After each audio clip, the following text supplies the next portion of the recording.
علامہ اقبال نے ایسوں کے بارے میں ہی کہا تھا، الہی یہ تیرے پراسرار بندے، الہی یہ تیرے پراسرار بندے، جنہیں تو نے بخشا ہے ذوق خدائی، دو نیم ان کی ٹھوکر میں دریا و صحرا، سمٹ کر پہاڑ ان کی ہیبت سے آئی۔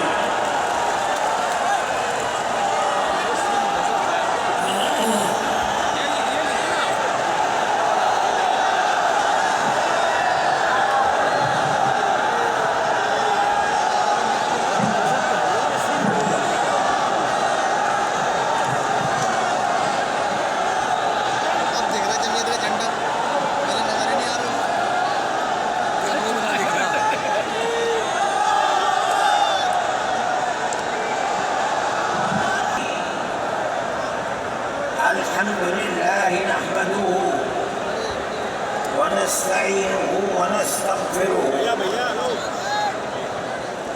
ونؤمن به ونتوكل عليه ونعوذ بالله من شرور أنفسنا ومن سيئات أعمالنا، من يهده الله فلا مضل له ومن يضلله فلا هادي له، ونشهد أن لا إله إلا الله وحده لا شريك له، ونشهد أن سيدنا ومولانا محمدا عبده ورسوله، أما بعد، مسلم پرسنل لا بورڈ کے صدر محترم نائیڈو صاحب کے نائب صدر اور ہمارے مہدی صاحب، دوسرے حضرات جو یہاں بیٹھے ہوئے ہیں، اور یہ جمع غفیر لاکھوں آدمی جو آئے ہیں جمعیت علماء کی دعوت پر، میں جمعیت علماء کے ان ورکرز اور آئے ہوئے مہمانوں کا دل کی گہرائیوں سے شکریہ ادا کرتا ہوں۔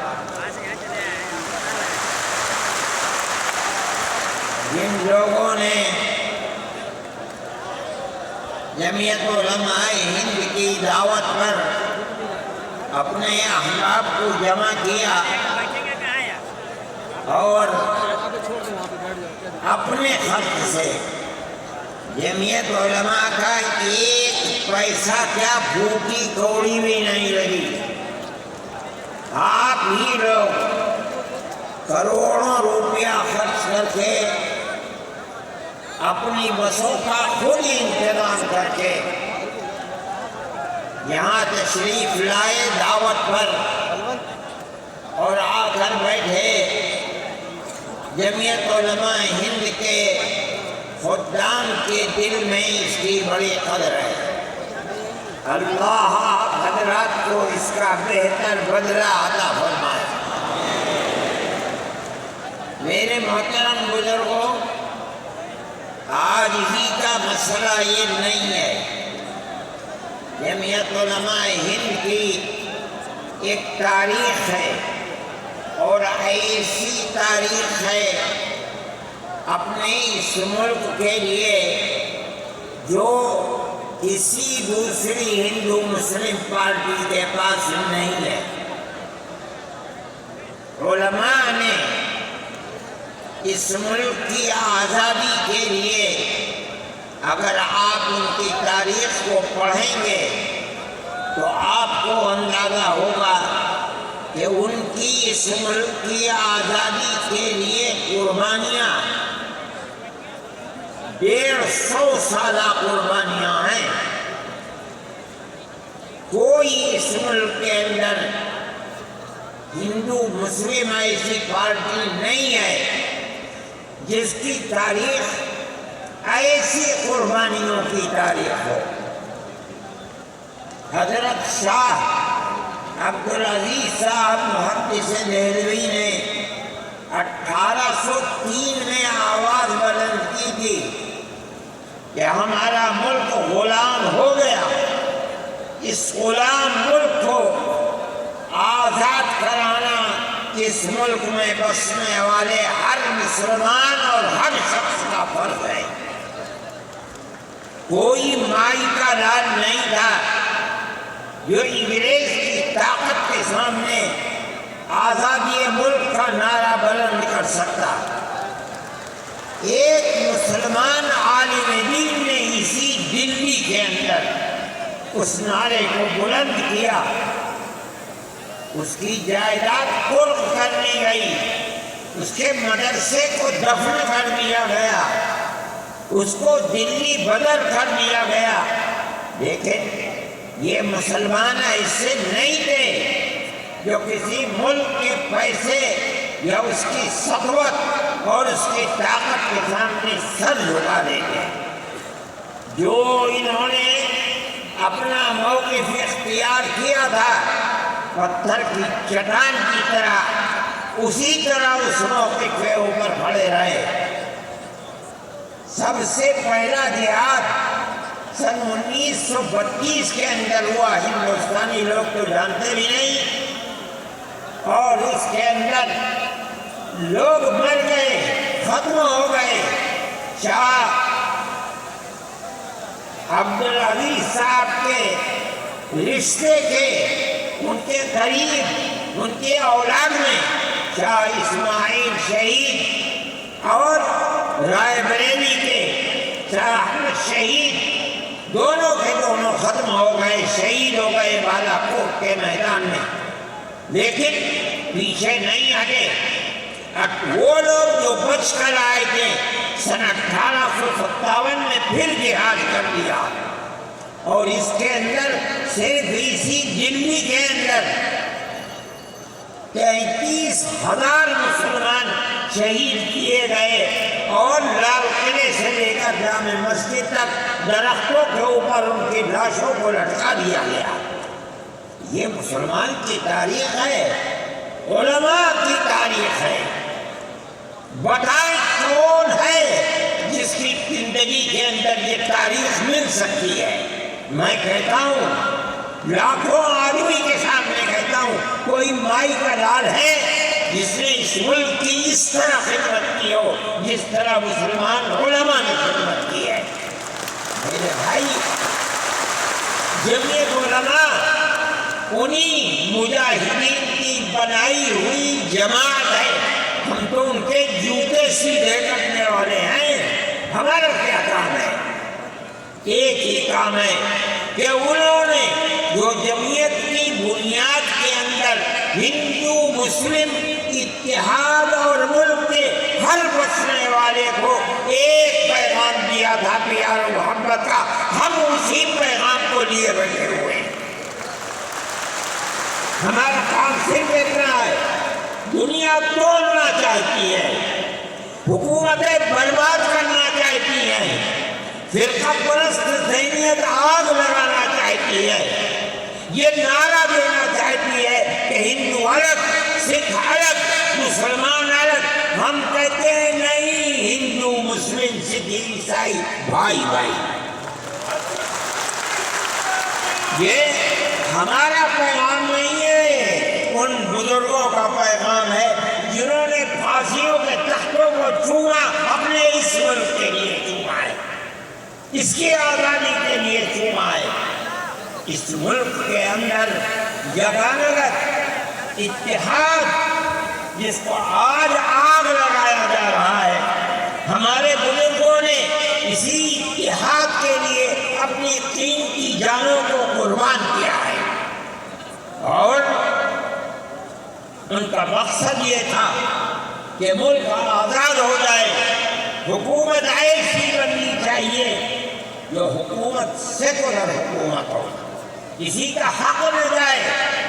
کانگریس اس لیے نہیں بنی تھی، یہ 1803 کی آواز ہے کہ ملک غلام ہو گیا، جہاد کرنا فرض ہے۔